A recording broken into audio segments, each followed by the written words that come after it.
SRO. SRO, so you have a range clear launch. And CDR. You would have to be really, really dumb to be sitting on 7 million pounds of thrust and to not be a little bit scared.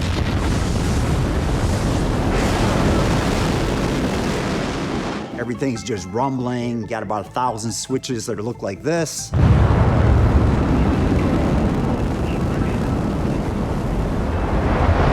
You go through Mach 2, Mach 5, Mach 10, Mach 20. It keeps pushing more and more, and it's just... I can't remember thinking of anything else than getting high.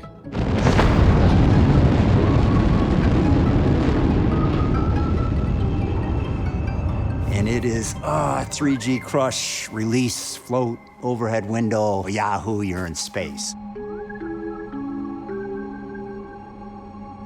Among all the life forms that people the Earth, men alone have developed a rather unnatural taste. The curiosity to always go and see a little further what the unknown looks like.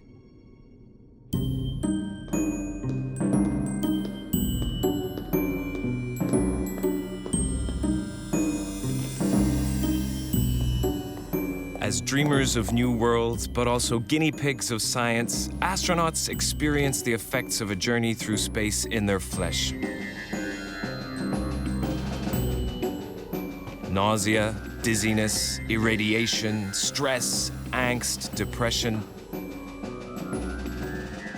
In the first-hand accounts collected here for the first time from around the world, they describe the physiological and psychological upheavals caused by space travel. Their disclosures point to the challenges which will have to be met when preparing for the first missions to Mars.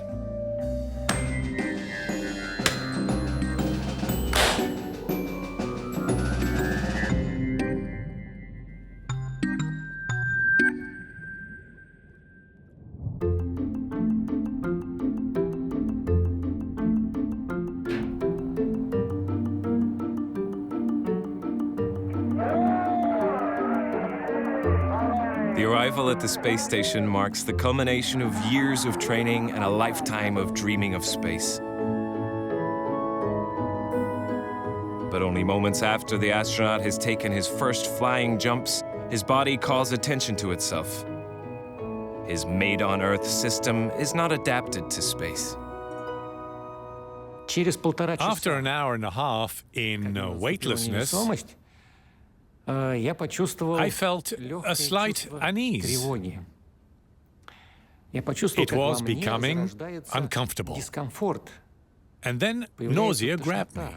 I knew within 30 seconds of achieving weightlessness or microgravity that I wasn't going to feel great. When it hit me was on day 2. So I woke up on day 2 and I'd be working completely normally, and then I'd suddenly have 5 minutes where I'd feel very nauseous, very dizzy. During the first 3 or 4 days, I was always going around with a sickness bag in case I needed to throw up. After 4 days of flight, I regretted becoming a cosmonaut.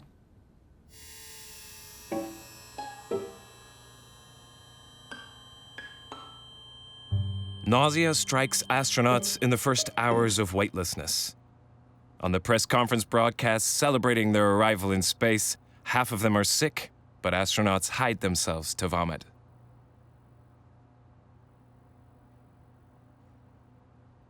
You don't brag about it, and generally astronauts wouldn't report it after the flight for fear of not being selected again, because when you're sick you're not efficient. You don't perform your tasks as you should, so the other crew members have to work even harder.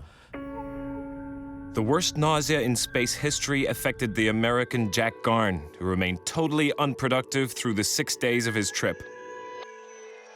An astronaut's joke says that the variations of his skin tone at least helped make a color scale to grade the seriousness of nausea. Basically, it's a conflict between what your eyes perceive and how your body feels.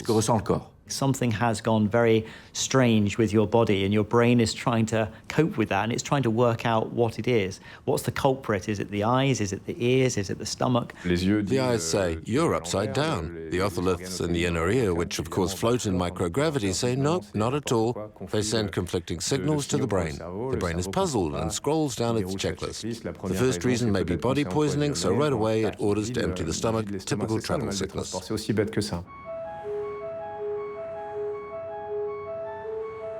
But Earthlings' brains have got it wrong. Vomiting doesn't help. Without the anchor of gravity, the inner ear can no longer indicate verticality.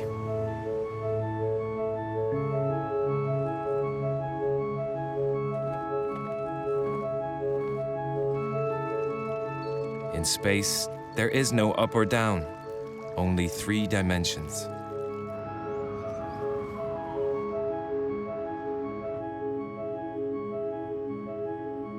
Fortunately, within a couple of days, the part of the brain which handles balance turns itself off, and the bouts of nausea disappear.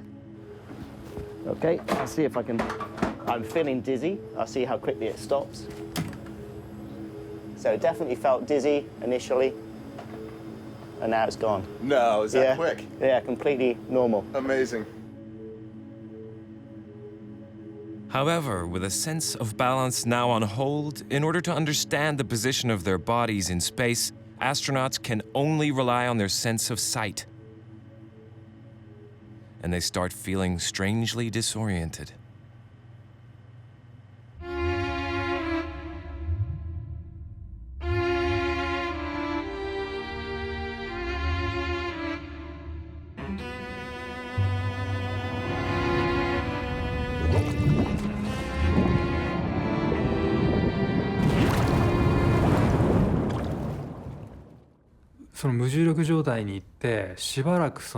For a while, I couldn't get over that feeling of being stuck to the ceiling of the spacecraft.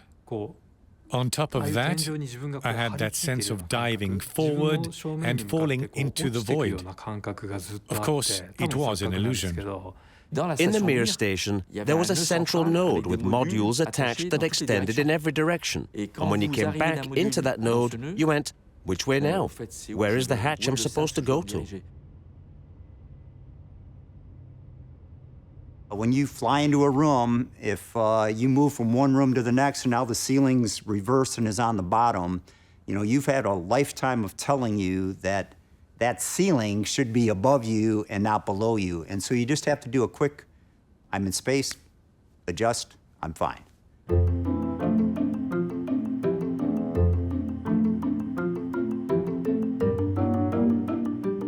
1 week after their arrival, the astronauts' brains have totally adapted to their new environment. This is the story of a book, The Hitchhiker's Guide to the Galaxy.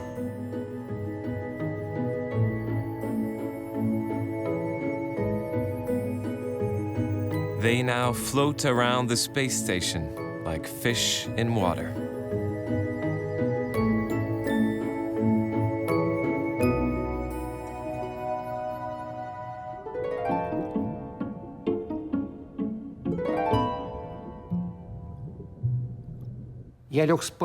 I went to sleep in agony, and I woke up in great shape.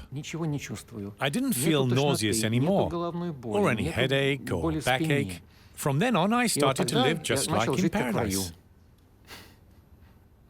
The miracle of nature is that you adapt very quickly.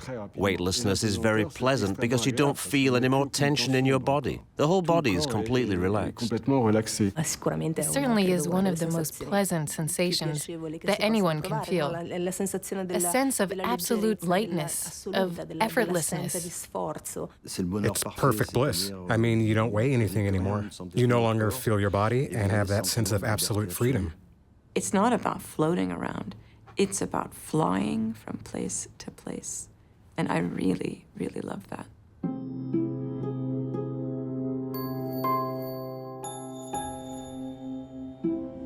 However, as the astronauts are now testing their new powers, their whole bodies undergo a gradual transformation. a dangerous loss of their earthly condition. The first time I realized that I was living in a different world was during an experiment measuring our metabolic activity. According to the computer analysis, I was sleeping 44 hours out of 48. When I saw those results, I realized that my body was in a state of lethargy.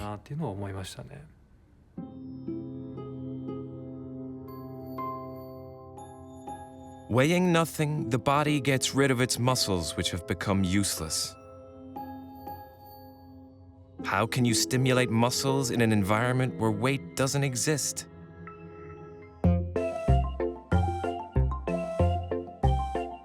Special contraptions had to be devised based on bungees, straps, and hard springs.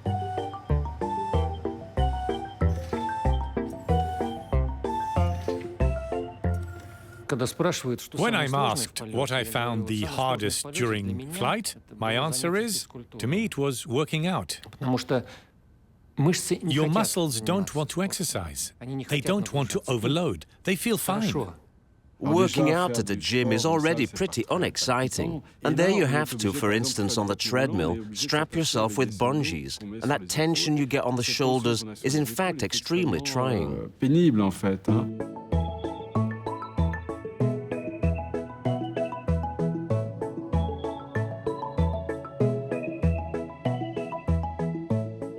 I would strap myself down with some bungee cords. Now it feels like 70-kilogram load plate, so it feels like someone's on your shoulders, and then you start running, and I would have to gut it out to get through those workouts. I would put on my sports outfit and try to persuade myself, run, run, run. When you have hundreds of people on the ground who know whether you work out or not, it's really easy to work out. Although they can now fly, men in space must strive to remain terrestrial. But day after day, in spite of all those efforts, muscles melt and bones weaken.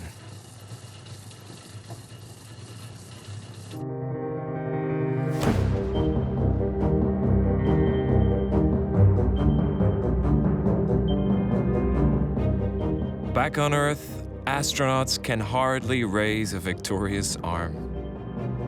Helpers have to carry the heroes around. But on Mars, no one will be there to greet them.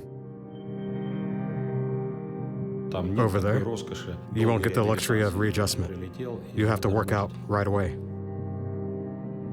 At first, once back on Earth, when I nodded, I felt that my head would make me topple.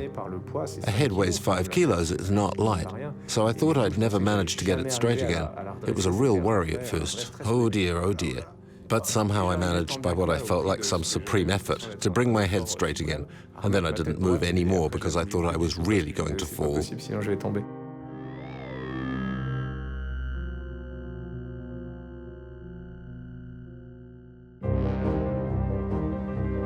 Will the first men on Mars be capable of taking more than a few steps on the ground? It is precisely to answer that question that Mikhail Kornienko, only minutes after his return from 1 year in space, was taken to a hangar to simulate arriving on the Red Planet. I admit it was difficult. On top of that, in a heavy spacesuit, I'm not hiding that I sweated. But nevertheless, it's feasible. Feasible, although not quite reassuring. And I figured that would never happen without the preparation we had training the team.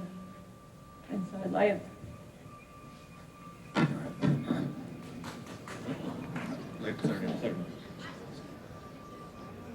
The fainting of Canadian Hilda Marie Pipper right after her return from a few days in space would prove a problem on a deserted planet.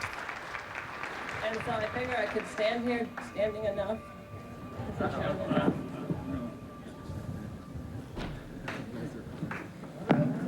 Like all the other muscles, the astronaut's heart, which has no longer had to fight gravity to push blood to the head, gets weaker. The body has forgotten what weight is.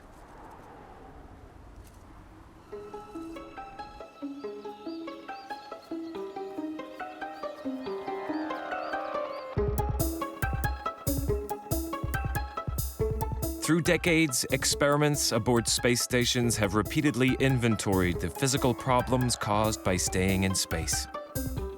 Before a genuine perspective for a Mars mission opens, astronauts keep turning around the Earth again and again so that aerospace medicine might learn from the changes in their bodies. There are huge numbers of experiments in many fields in the station, but what we remember is a lot of medicine and physiology because they demand the most involvement. It's not just about plugging in a system, pressing on start, collecting the results and sending them to the ground. It's really to use your body as a guinea pig, as the field of experimentation. Blood tests, physical checks, biopsies, before and after, MRIs, X-rays, so forth. So in effect, they are those you remember most because they are the most painful and difficult. To an extent, it is the price you pay. Every person who has the opportunity to go into space has to give something back. And the way we give that back is in terms of our contribution to science and maintaining the space station, but also in terms of the life science that we participate in. And then ready for the stick. So nice big plane, 30-degree angle. In we go. Wait till we get a flash. There's a flash. Are the bodies of contemporary astronauts no more than a testing ground for future explorers? Tube's filling up quite nicely. How can these ultimate adventurers who must run the flying laboratory for which they are the guinea pigs possibly satisfy their yearning for exploration?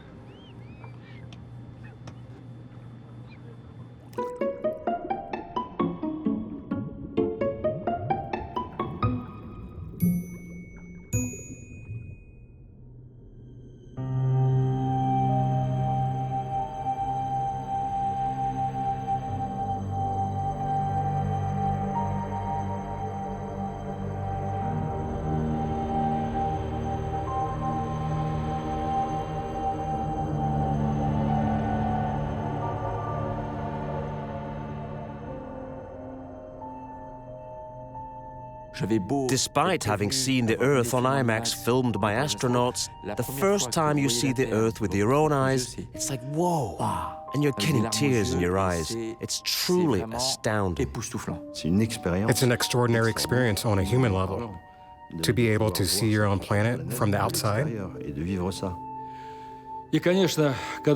When you look at the Earth, it's as if you entered a church. You see rivers, forests, oceans, seas. All this gets you hypnotized. It's sort of psychoactive. You forget everything.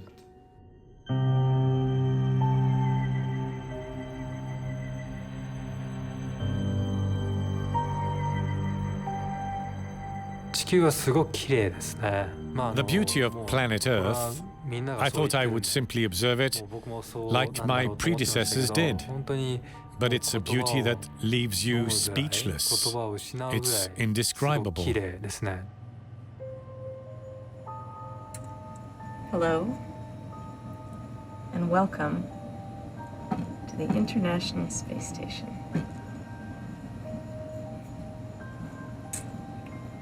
I'm Katie Coleman, NASA astronaut.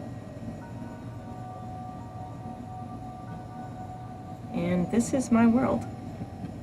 There's different ways to look at the Earth, and it kind of depends what kind of mood you're in. When you're in a curious kind of mood and you're looking down and you see something and you wonder, what is everybody doing there?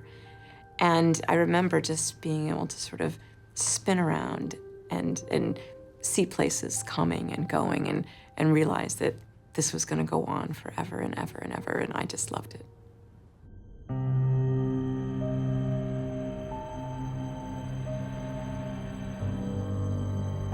Space psychologists have named that new feeling reported by all human beings who've traveled through the cosmos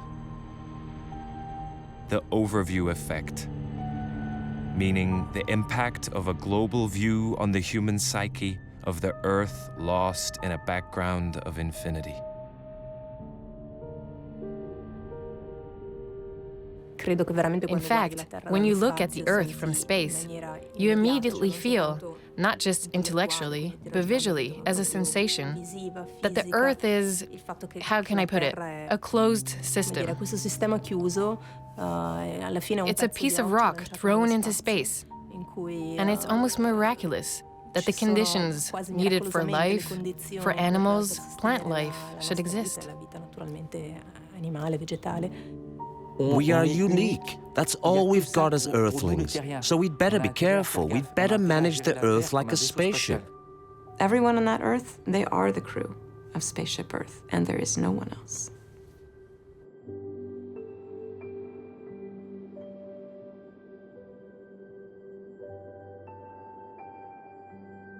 The Earth is remarkable. Its buffering ability, its ability to, have oxygen all around us, its ability to have these incredible cycles where, the plants are eating up the CO2 and putting out the oxygen. We have a planet that has evolved into something miraculous.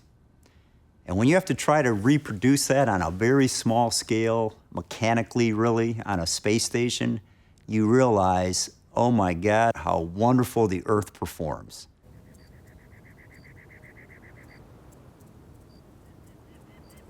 A spaceship is an ecosystem, a life bubble shooting through the void.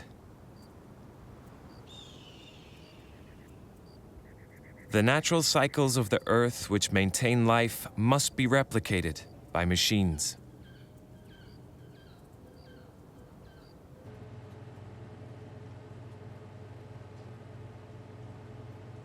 Oxygen and water circulate almost endlessly from the human bodies to recycling machines and back from the machines to the bodies. In that attempted replica of terrestrial life, lighting recreates an artificial cycle of 24 hours, and a small wall space is reserved to hang a few personal tokens.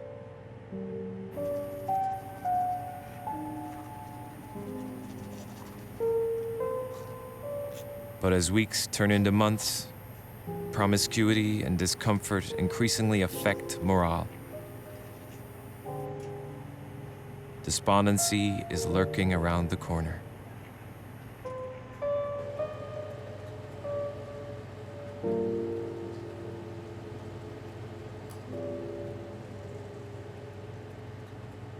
You have constant artificial lighting, you have constant artificial air. The water never changes, the food doesn't change. And so these kind of things can make for quite a monotonous lifestyle. We were surrounded with very noisy machines, such as big ventilators, around the clock. I would have liked to hear the sounds of nature, such as the trickling of water or the whistling of the wind. We missed those sounds tremendously. We miss the smell of Earth. We miss lakes and grass. We miss everything that is connected to the Earth.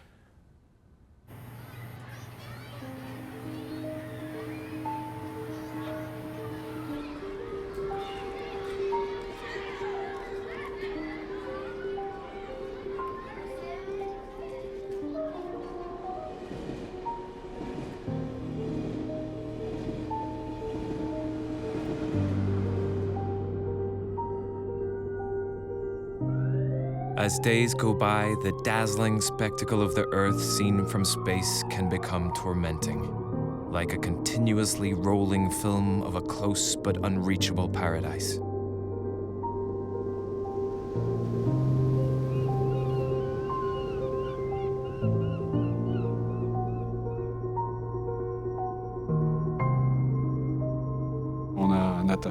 We have a bond. I wouldn't say in the flesh, because the Earth is not made of flesh, but a material bond. You really feel that these molecules of the Earth, which are assembled in those wonderful, beautiful, almost hypnotizing graphic arrangements, that these molecules vibrate in complete unison with those that make your body. In fact, we're the same material. And there is an extraordinary life bond with this planet.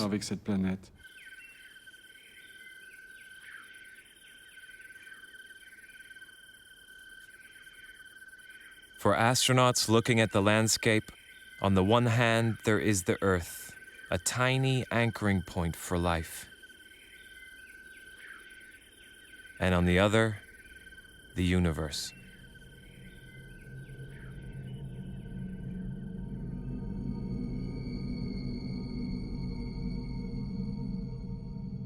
What was most striking to me was that when you looked at the Earth from the outside, apart from its being beautiful, which everyone is aware of, well, the fact that it is completely isolated against the absolute blackness of the space background.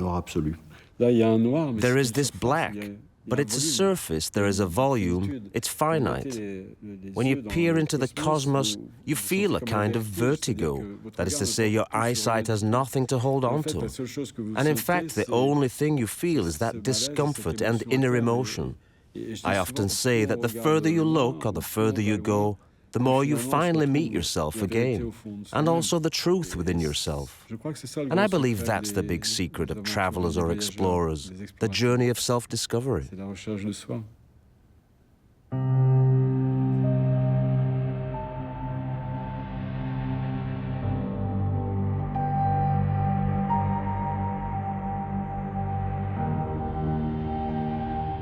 Every human being who has traveled through space describes experiencing their essential connection to the Earth as a revelation. As if you had to move away from it to understand it.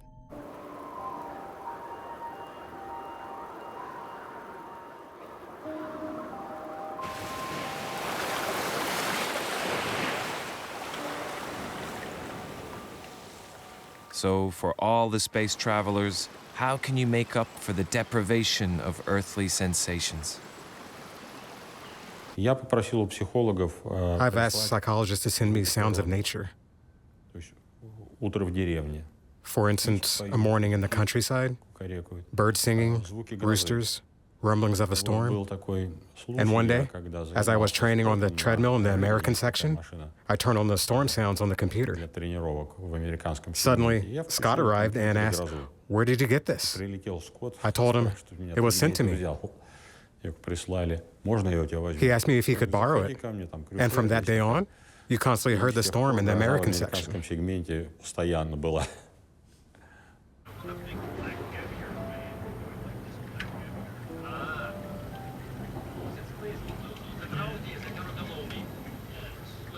Astronauts miss the Earth, and also its inhabitants, friends, children, lovers, and strangers.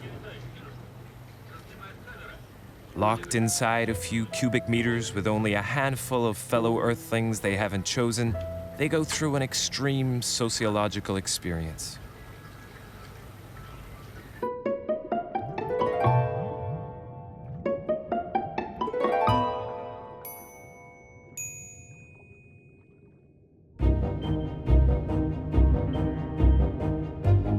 For those who will be traveling to Mars, real-time conversations with Earth will be impossible. A message sent will take up to 20 minutes to reach its recipient. These were the conditions experienced just a few years ago when transmission slots were mostly reserved for technical communication. While Jean-Pierre Aigneret was staying in the Mir station for 180 days, his wife Claudie Aigneret, also an astronaut, was training on the ground in Moscow. We use radio a lot. There was an amateur radio station aboard Mir which let us contact whoever we wanted at our convenience. And Claudie also had an amateur liaison set at Star City in the Moscow area. The problem was that when I was the one emitting, I attracted all the amateur radios in the universe. With my altitude, I reached all the operating stations within a radius of 2,000 miles. And among them a certain Gino in Milan. Jean-Pierre, Jean-Pierre, it's Gino in Milan. Gino, please, I'm talking to my wife if you don't mind leaving us. Jean-Pierre, it's Gino in Milan. We just couldn't get to talk. You just crave communication, you crave other people, you crave the diversity of mankind. And, you know, you kind of think that's a problem and there's friction and everything else between the peoples of the world. But when you're isolated for 5 months, you just want diversity and you want to talk to people with different ideas and different viewpoints, and you just crave that human connection.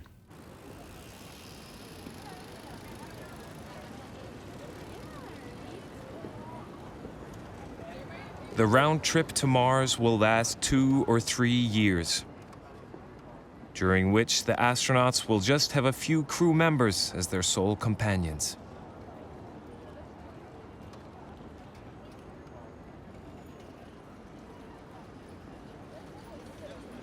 You have to continually look for the ways to see each other. And that's hard to continue to do that, not just when you're new, not just when you're getting ready, not just when something's happening that you're all excited about, but the whole time. You have to make a conscious effort to be a little bit more sociable, a bit kinder to your colleagues. In order to get along, you have to be interested in the other person, like in a couple. If your life with your wife is interesting, you can stay together. That's how I've been with my wife for 57 years. How should you select the members of a crew who must live in a closed community for so long and avoid psychological breakdown? Today, survival training is the trend in space agencies. The sociability of candidates is put to the test of stress and fatigue. But in order to ascertain the applicant's psychological balance, psychologists have developed multiple strategies. The last 10 candidates selected are locked in a 3-room apartment for a week. And one of the tests consisted in making origami cranes over and over again without interruption. In such a selection process, you can see what psychologists are looking for everything and its opposite. That is someone who has got temperament, but at the same time is submissive, someone who is ready to risk his life, but doesn't want to take any chances. So you see, it's meaningless, and you tell them what they want. There are meetings and tests. You quickly understand what they want. It's pretty transparent. When I was applying and then when I was on the selection board, I really think the thing they're looking for most is somebody who's going to be a team player. My take on that is that it's a very inexact science, and I don't think they have it figured out. And I think it's almost going up the wrong path. You think you want 3 people that are gregarious and get along. He's the most popular guy, and this guy gets along with everyone. When in fact, when you're up in space and say you're going to Mars on a 3-year mission, and you're sitting next to 2 other people for 6, 7 months at a time, you better have sort of that mad scientist kind of guy. And so I think the key characteristic you have of any crew that's going to be good, they better be comfortable with who they are as a person and be okay alone.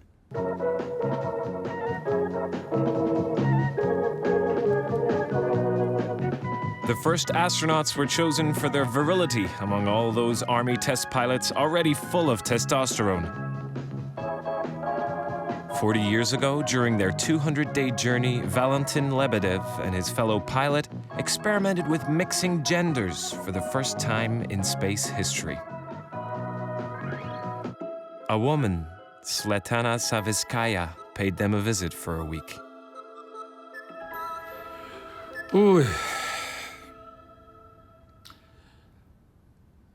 That's a complicated issue. The woman.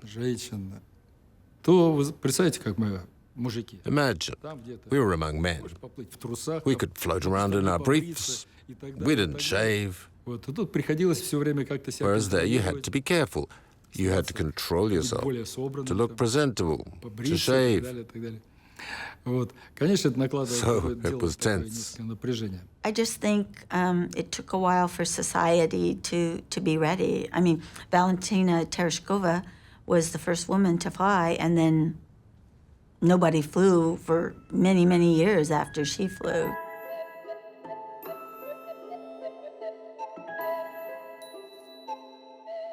I was starting to think, well, maybe I was born too early. And then all of a sudden, NASA was looking for astronauts for the space shuttle. And I had the right qualifications and was selected in the first group of women that were selected for the United States program.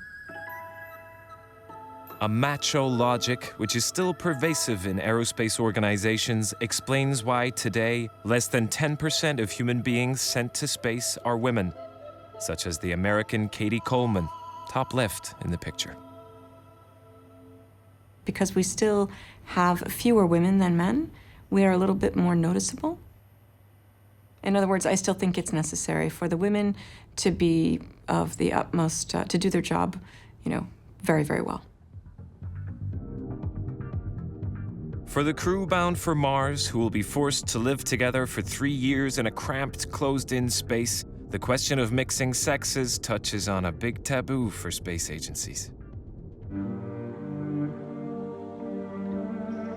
Sex in weightlessness remains a fantasy for advertisers, rather than a subject of interest for astronaut recruiters.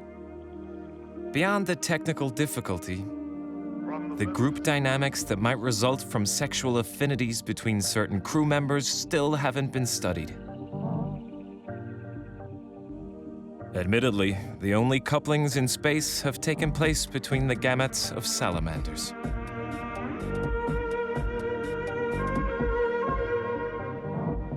In Europe, this issue is broached slightly more freely, but I think that whether in the US or in Russia, the approach is a bit more conservative. It's like, you don't talk about those things. One theory is to send only women because apparently it works better. Another theory is to only send couples. There, the problem will be to find them because you don't have that many couples of astronauts. But it's true that if you send an integrated crew of males and females without particular affinities, the question will arise. It might come precisely from Europe. That's something we could contribute to the space program, a more open approach to sexuality.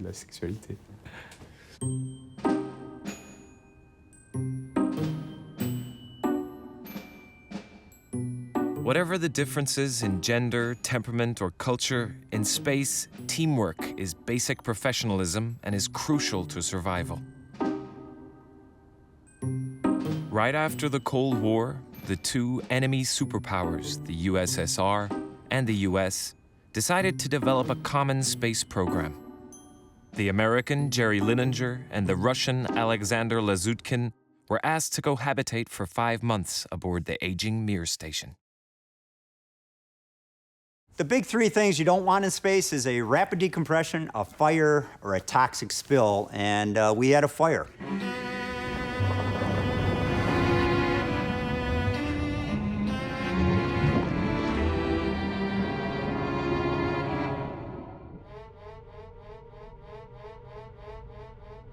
On February 24th, 1997, in order to face an additional need for oxygen, Alexander Lazutkin starts a parallel production system. The equipment overheats and catches fire. The alarm signal started. I saw my fellow crew members turn slowly towards me. Within 30 seconds, can't see the 5 fingers in front of your face, just total blackout.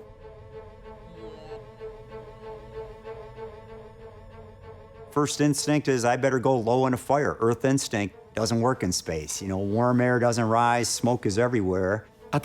Open the window to disperse the smoke? Impossible.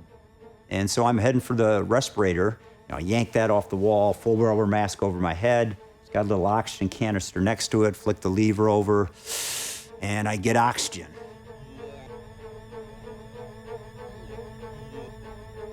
We received the order, prepare the spacecraft for evacuation. I opened the hatch and saw that the whole station was steeped in smoke. That's precisely when I got scared. I'm up here above the Earth, 250 miles above the Earth, everything floating, myself, 2 Russians, smoke everywhere, weird place to die, Jerry. And you get in that mode where you say, we're gonna get this fire out. I'm gonna see my boy again. I saw the crew perform like a clockwork. Everybody was in action. No one panicked. No one shouted. Everybody was doing strictly what they had to do. I thought, it's beautiful.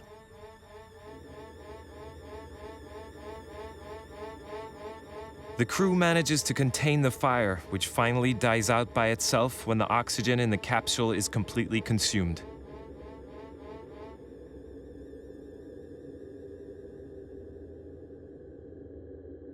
Two hours later, when the last oxygen masks have exhausted their capacity, the Mir station has restored a relatively breathable atmosphere.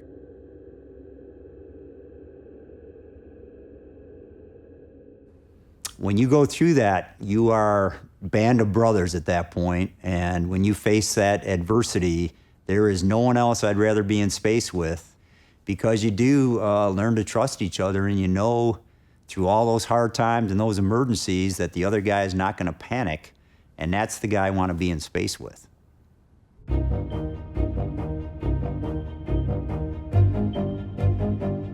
The first crews who will journey to Mars will have to face perils never met before, physical and psychological problems to which science hasn't yet provided any answers. Contact. Stop.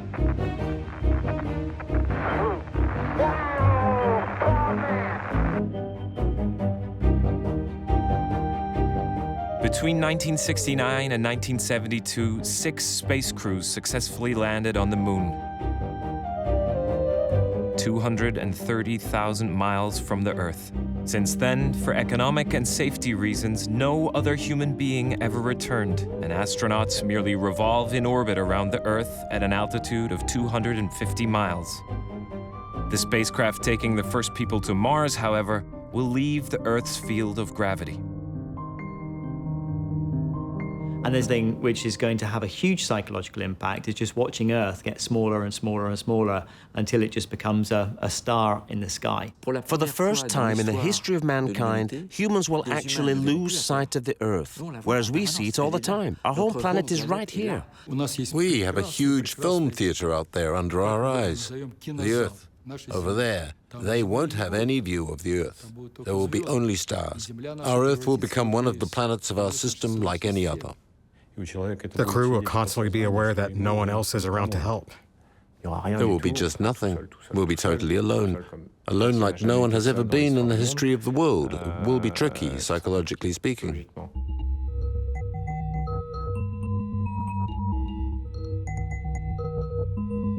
To leave the Earth's field of gravity has long been within the reach of engineers. Dozens of remotely controlled machines have ventured into the confines of the solar system.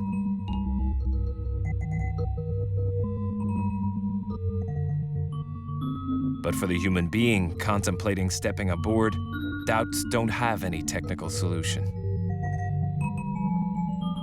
Going to Mars, I think the thing that's going to be most difficult is it's a long journey and there's not going to be a lot to do. What is hard is inaction. That's when you start brooding. We do 12-hour days of work minimum in the space station, so the issue doesn't arise very much. I, for one, was busy all the time, non-stop. I think the secret is you have to give people things to do. On a 300-day trip one way to Mars, I don't know what we're going to do. The big difference with my own experience is that you won't be able to come back to Earth if there is a problem. To live in such conditions, I'm not sure if I would be up to it.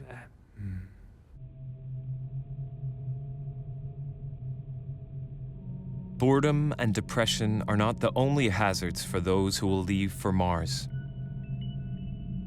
Already at the outer edges of the atmosphere, radiation reminds us of its power. To the point that it is considered by space agencies to be the #1 obstacle to a Mars mission.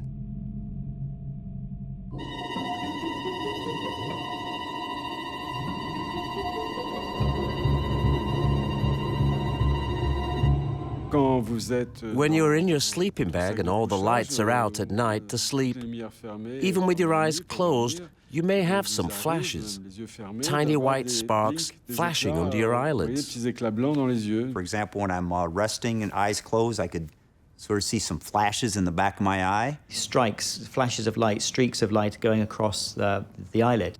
So all the sparkly little, that radiation, I think all of us see. And yes, with alarming regularity. So it does bring it home to you that you are in a higher radiation environment.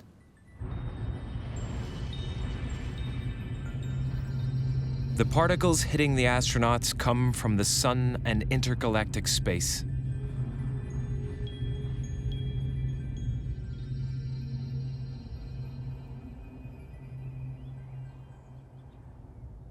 On Earth, without the natural protection of the magnetosphere, life as we know it could not have developed.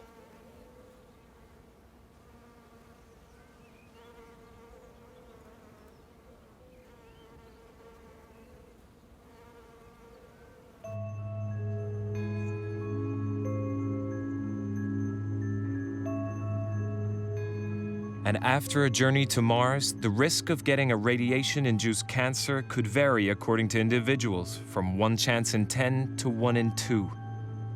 These are unacceptable risks for space agencies.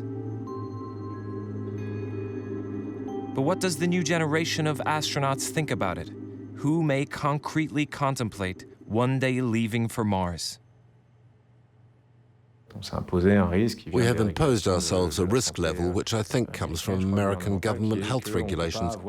We can't have more than a 3% rise in chances to get cancer, or such an arbitrary figure, because you had to set one. So in that respect, the journey to Mars could not be made. Career limits imposed by the agencies are very restrictive. And personally, but it's true for most astronauts, we would be ready to expose ourselves to higher levels of radiation. We in the Corps of Astronauts would all be ready to accept 6%. I mean, 6%, what's the difference? I don't know where the limit is. Maybe at 30% we'd start reconsidering, but you never work at zero risk.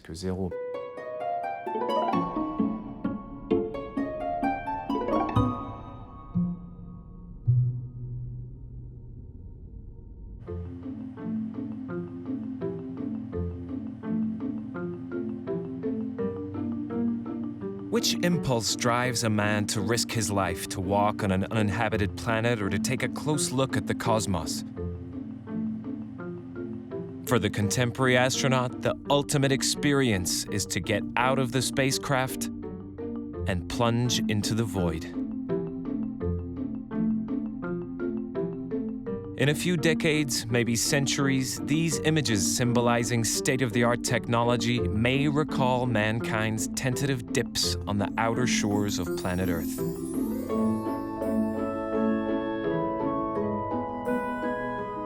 But as of today, they feature the two drives of exploration. On the one hand, the quest for knowledge, in which mankind is a necessary tool as long as machines cannot replace it. And on the other, the thirst for human experience, the desire to plunge into the unknown in search of the new.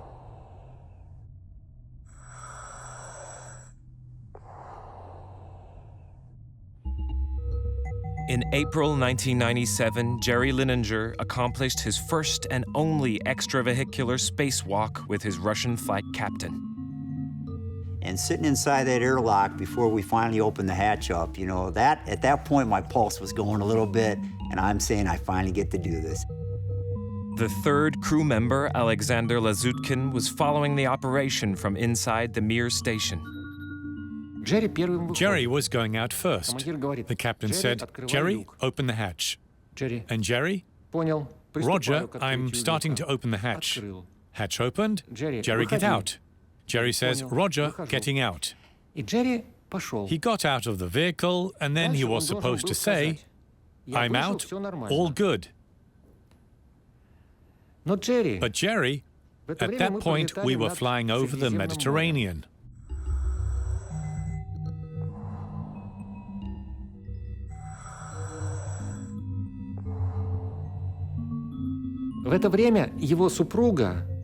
His wife, Katia, was on a boat there, and Jerry knew it. He started shouting, "Katia, hello!" and kept repeating, "How beautiful it is here!" You couldn't stop him. Everybody on Earth wanted to know whether Jerry was out and okay, whether the captain could step out too. The captain was also waiting for that command from Jerry. But Jerry was wonderstruck.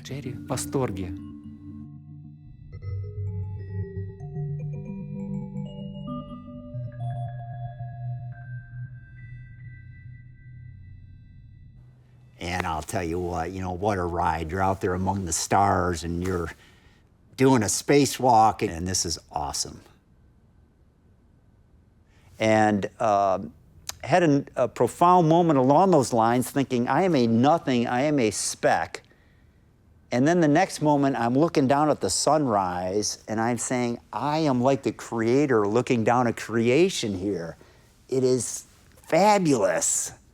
So you feel like a speck, and the next time you feel like the creator, and that difference is just profound.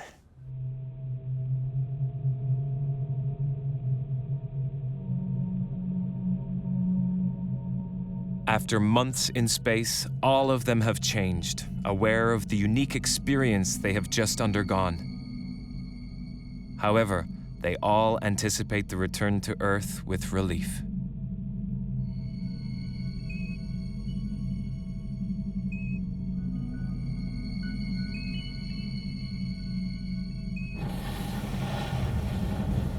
The brutal re-entry into the atmosphere marks that thin and vital frontier between space and the earthly world.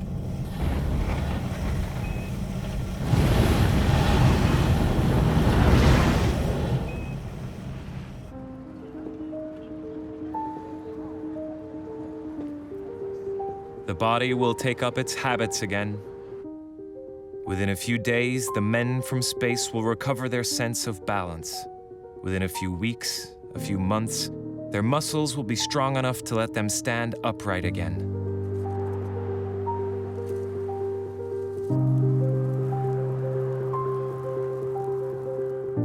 But on a psychological level, the space travelers will now try to reconcile the day-to-day of terrestrial life with the view they had of their planet, lost in the infinity of the universe.